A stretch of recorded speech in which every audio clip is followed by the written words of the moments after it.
ma bedelanto taariikhda inaad biisa mooyaane haddii aad bargoysana inay beertaha u filine bog haddaad rogtaba baal kale kaaga soo bixi. Yuusuf Cali Yuusuf Boqor oo lagu naanaysi jiray Kennedy ayaa hubyo yimi xilli lagu qiyaasay inay ahayd 1867. Kennedy waxa uu caloolo ku dhashay 1837 isaga oo ay ka soo kala caroodeen in adeerkii Boqor Cusmaan waxa uu la yimi doon uu ku sitay dhar, timir, bariis, sonkor, masago iyo tobacco. waxa uu soo degay hubyo oo aan xilligaasi la deganayn bilana ka jirin. Hubyo waa xeeb haddii laga tagi waayana waxa ka jiray laba ceeb oo la kala yiraahdo Qoolo iyo Deebley.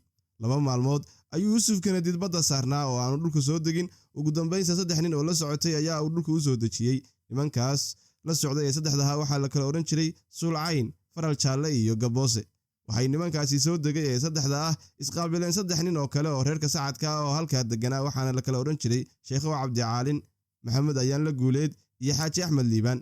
nimankii waxay u sharaxeen inay alaabahan ay sitaan ay kaga badashaan hargaha, subaga iyo garceysaanka. Garceysaanku waa geed sida suufka oo kale u jilicsan, malahaygana barkimaha loo isticmaali jiray. dadweynihii markii ay la soo tashadeen waxa ay wada go'aansadeen inay wax kala badashaan. Kennedy waxay ku yiraahdeen seed u soo degi meeshani, dhir ma laha, daar ma laha, waa bannaan. waxauna ku yiri ogolaada anaa dhisanaye. ogolaada ayaguna adoomo la socday ayuu ku xamaashay, dhagax ayuu iskar sooray. ogaalkooda dadku waxay moodayeen inuu dudun dhisanayo duqan. waxa uu daarta u sameeyay meel qoriga la saari karo oo xabadda laga ridi karo. waxa uu dhisay wax dadka deegaanka u bixiyeen dhoob. waxa uu na dheereeyay oo 4 mitir ayuu kor u dhisay. waxa uu haystay qoryo, waxaana guryaha uu dhistay oo Bilaal Laamiyeeri ahaa loogu yeeri jiray waagaas Batuto oo af Talyaani ah. qoryaha Yuusuf Kennedy waxa uu soo geliyay habeenkii. hubkii uu haystay waxa uu caansanaa qori Shucays la yiraahdo oo intii dhagax lagu guro baaruud lagu shubo. qoriga wax ma dili jirin, dhaawac buu dadka gaarsiin jiray. haddii afgelis loo ridana wax buu dili jiray. Yuusuf Kennedy markii uu daartii dhistay qoryana uu ka helay Siciid Barqash waxa uu dadweynihii u sheegay inay riciyad u noqdaan asna suldaankoodii yahay. ogolaade aakhir intay dagaalameen oo ay wax qaban waayeen kadib, Suldaan Kennedy saldanadiisa curdanka ahayd hormari daaro ayuu dhisay, ganacsiyana waa uu ka furay. magaalada Hobyana waa uu asaasay, dadkeedina waa ay isqaabileen. wiilashiisii oo Cali Yuusufka saldanada u caansan ka mid yahay ayaa markaa kadib hooyo yimid. dhammaantood waxay ku dhasheen magaalada Calula. niman Caraba ayaa yimi, odayga iyo wiilashiisina mindaar ayaa loo dhisay. waxa uu hirgeliyay nidaam dawli ah oo asaga uu sameeyay, kaas oo uu ku magacaabay Naibo iyo Primo Naib. waxa kale oo uu sameeyay garsoorayaal shareecada wax ku xukuma. ragga shareecada u qaabilsan iyo garsoorayaasha dhammaanna waxay ahaayeen qabiilka Ogaadeenka la yiraahdo. ragga waxaan ka xusi karaa Sheekh Axmed Deere, Sheekh Cabdi, Sheekh Qaasim, Sheekh Nuure iyo Sheekh Aadan Yare iyo Sheekh Xaaji Xasan. 4 sano kadib shirkii Berlin, Talyaanigu waxa uu heshiis u soo bandhigay saldanadii Hobyo oo uu hogaaminayay Suldaan Kennedy. heshiisku waxa uu saldanada ka dhigay Maxamed Talyaanigu leeyahay se aan go'aamada iyo howlaheeda maalmeed ee maamulka lagu faragelin. heshiiskaasi gumeystaha waa uu aqbalay Kennedy waxa uuna ku biiray Talyaani si heshiisku ma waarin. odayga Yuusuf Kennedy ahana waa uu jiraday. waaya dambe oo xiriirka asaga iyo Talyaani uu xun yahay ayaa waxaa doonku casuumay in Eegare iyo Ingiriiska asaga iyo wiilkiisii Cali. kadibna waxa ay ku xidheen Casab ama Asmara oo labadaba Eritrea ka tirsan. Muuse Eegare ninka la oran jiray waxa uu turjumaan u ahaa Ingiriiska. waxa uuna dadkii raaciyada ahaa u sheegay inuu ka xoreyn doono Yuusuf Kennedy iyo saldanadiisa. ayana waxay ku yiraahdeen walle ina Eegarow haddii Kennedy amar dambe iyo aabi laga waayo walle aaba lagu yiri. haddii si Kennedy amar dambe iyo aabi soo celiyo walle aygi lagu yiri hadday taada ku ahaato. dibse ayay u soo celiyeen isagoo indhabeelay oo markii dambana naanaysta indhoole qaatay. waxa uu Yuusuf Kennedy Hobyo ku geeriyooday 28 bishii 9 1911. boqortooyadii Hobyo waxa la wareegay Cali Yuusuf Kennedy. Cali curad ma ahayn oo Muuse ayaa ka weynaa. waxa uu wax ku helay firfircoonadiisa iyo dadaalkiisa dheeraadka. Cali Yuusuf waxa uu heshiis markiiba la qortay mid cusub Talyaani oo markaas Xamar, Afgooye, Marka, Warsheekh, Cadale iyo Mareeg qabsaday. beledweyne waxa markaa haystay nin cagadhiig la oran jiray oo daraawiishta ka tirsanaa. mucaaradkii u xooganaa ay saldanadaasi curdanka yeelato waxa hogaaminayay nin la yiraahdo Guuleed Faarax Jeex oo reer Nimcaale Sacad ah. markii mucaaradnimada Cali Yuusuf loo sheegayna waxa uu yidhi muxuu ina qoora kala jeex tari karaa. mar dambese waxa uu haddana laga sheegay inuu ku warceliyey warninka waaba uu isoo kale xaggee soo maraya. Siciid Barqash ayuu Guuleed qoryo ka soo qaatay. qoryahaasna waxay kala ahaayeen 2 maare, 3 maarle, hilqadle iyo jikre.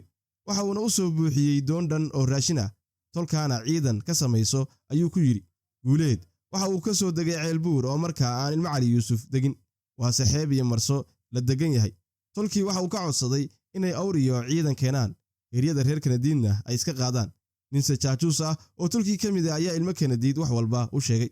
meeshii uu caawimaad dadkii uu xoreynayay ka sugayey ayuu subaxdii hore ku waabariistay ciidan haya oo fardoolay ah iyo col raba inay qabtaan. doontiisii ayuu ku laabtay, hubkiina waxa uu u celiyey Siciid Barqash.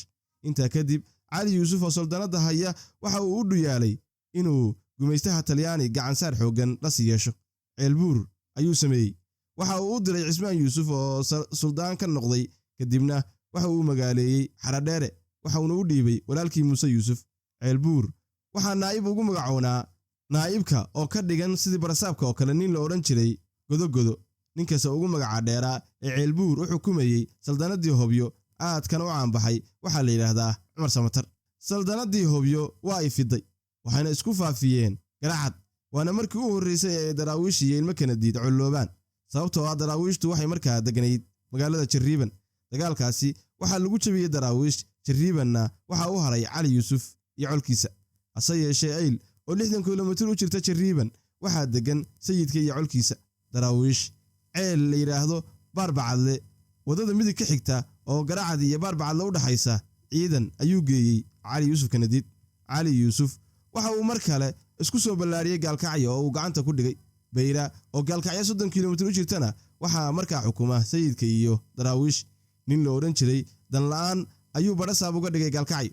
markaa daar kama dhisnayn, guryana ma lahayn magaalada caanka ah ee Gaalkacyo.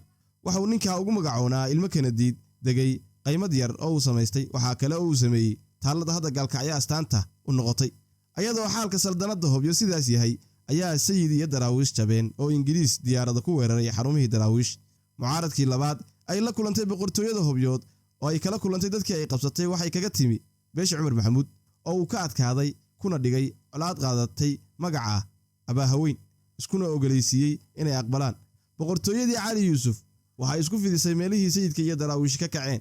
dhulka ay boqortooyadu xukunto markani waa Hobyo, Ceelbuur, Xaradheere, Jariiban, Gaalkacyo, Garacad, Baarbacadle, Dhusamareeb, Bayra, Dhudub iyo Galaadi.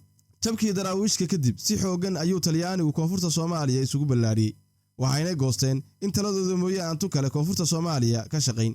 waxay duulimaad ku soo qaadeen Suldaan Cali Yuusuf Kanadiid, waxayna soo duldhigeen ciidan lug ku yimi oo ilaa 3 bilood soo socday. markab ciidan sida ayaa la soo duldhigay oo kaga yimi dhinaca badda. ciidanka lugta ku yimi waxay ahaayeen 1700, kuwa baddana 1350. ciidamadaasi waxay isugu jireen Talyaani, Carab iyo Eritrean iyo ciidamo caloosho u shaqaystayaal ah oo Soomaali ah oo la oran jiray Duubcad. Hobyo waa la cunaqabatay. Narcos nin la oran jiray oo Talyaani ahaa ayaa Cali Yuusuf la hadlay. waxa uu u sheegay inuu diriro ama isdhiibo.